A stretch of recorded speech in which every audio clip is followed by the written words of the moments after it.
Hello, everybody. Welcome back. Tropical update number 20 for Tuesday, July 7th on severe tropical storm Elsa.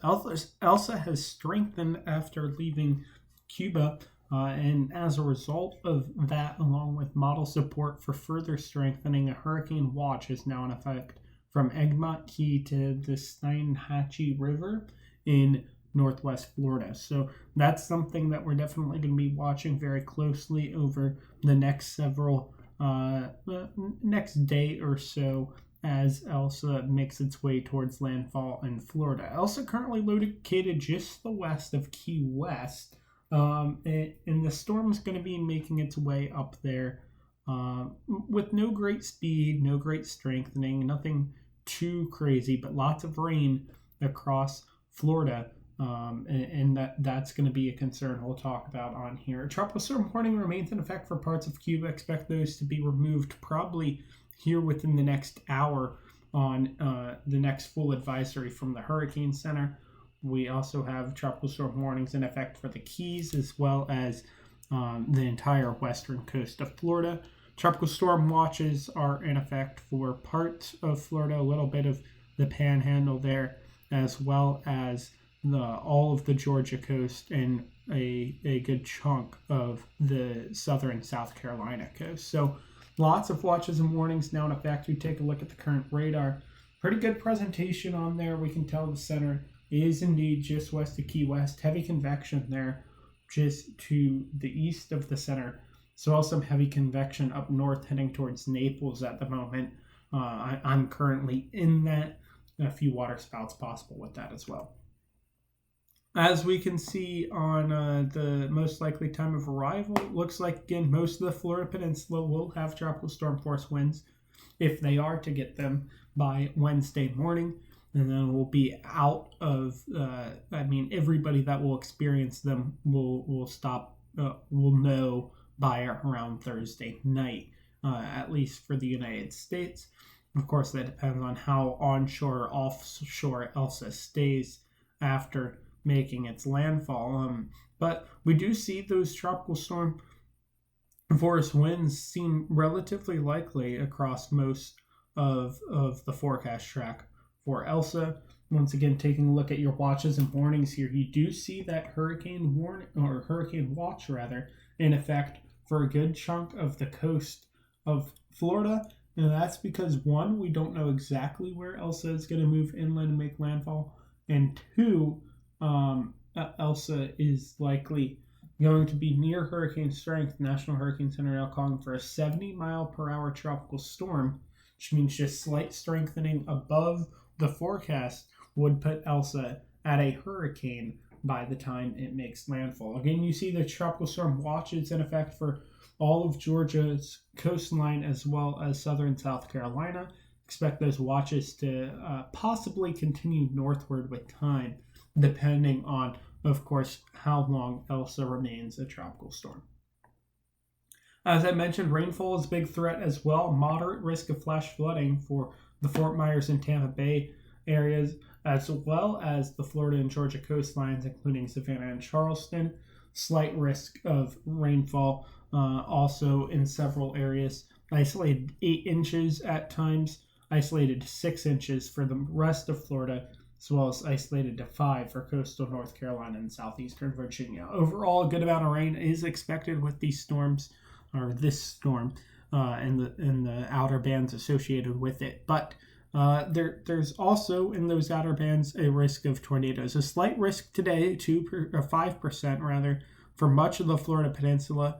And then if you aren't in that, a 2% risk is in effect for much of the Florida Peninsula as well. That's something that we're going to monitor. Again, it's not like we're going to get EF5s out of this, but EF0s, EF1s are definitely possible. Short-lived little tornadoes, still enough to do a decent amount of damage on top of course, the tropical storm that's ongoing in these areas. Marginal risk tomorrow for the northern part of the Florida Peninsula, the Georgia and South Carolina coastlines. And then again on Thursday, the South Carolina, North Carolina, and a little bit of Virginia, including Virginia Beach as well. Storm surge, as I mentioned, is a concern. Storm surge warnings remain in effect from Bonita Beach to the Lucia River for 3 to 5 feet on that north end of the warning, 2 to 4 feet on the south end of the warning, another 2 to 4 feet possible between the Lucia River and the Ochlockonee River, and then potential for a little bit more storm surge in several other areas. I didn't update this graphic because it really didn't change that much. Aside from the Florida Bay and Ocean Reef to Craig Key, no longer expected to have a notable amount of storm surge associated with Elsa.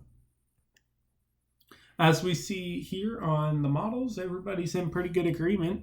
Elsa is going to make landfall at some point, but again, because it's straight up and Florida's coast doesn't go straight, we could have landfall anywhere between around Tampa and around where that Big Bend starts. So somewhere in there, again, where that hurricane watch is probably the most likely landfall point for Elsa. As I mentioned, there is potential for Elsa to reach hurricane strength before it makes landfall. So that's something that we're going to want to keep an eye on over the next few models. As we take a look at the other spaghetti tracks, especially the GEFS and the GPS, we see much the same story. Again, the Big Bend area, somewhere around there, is where Elsa is expected to make landfall. Now, exactly how long and what it does once it's inland is still up for debate, as it is with many of the European ensemble members. So that's something we're also going to want to watch, and we'll continue to watch that closely. We see if Elsa is closer to Florida, which it looks like it is trending to do. It's going to be stronger when it makes landfall than if it were to swing wide, which I don't think is what Elsa is up to at the moment. Let's take a look at the European real quick, and we do see the storm making its way through Florida, and then of course the southeastern United States as a strong tropical storm. Hurricane definitely not out of the question there.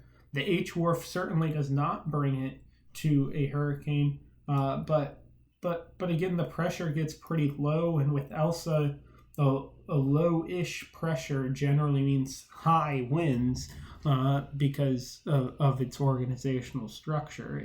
It's not requiring much of a low pressure to attain high wind speeds. So when it says, I think 998 at landfall here, 998 at landfall in the Big Bend area, that could potentially be a hurricane the way that Elsa has been living its life so far. So that's definitely worth noting on this storm, and that's kind of where we're at the moment. I'll have another update later tonight.